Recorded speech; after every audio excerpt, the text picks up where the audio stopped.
បាទជំរាបសួរបងប្អូននៅថ្ងៃនេះជាមួយលោកពូជាសេងលួនជំទុកទី2ឃុំហើយលោកមេភូមិអំពើជួងបានមកមើលលូបង្ហៀទឹកដែលស្ថិតនៅភូមិអំពើជួងព្រមទាំងមកមើលផ្លូវដោយសារថ្ងៃនេះផ្លូវសម្រាប់ផ្លូវអភិវឌ្ឍឃុំសង្កាត់គម្រោងឆ្នាំ2025របស់យើងគឺមានប្រវែង2800ម៉ែត្រគឺធ្វើរួចរាល់ហើយនៅថ្ងៃនេះបាទ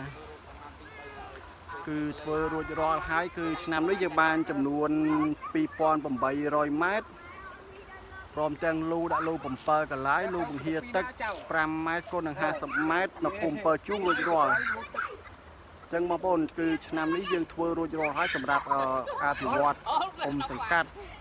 គួរឲ្យថារចនាសម្ព័ន្ធមានលូបង្ហៀមាន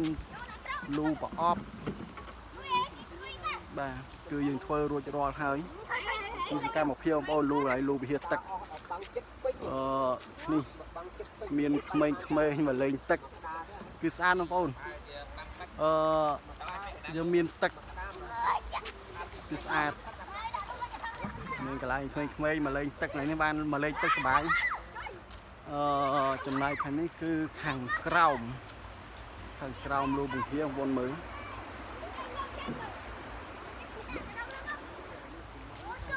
ចឹងបងប្អូនរួចរាល់ឆ្នាំនេះ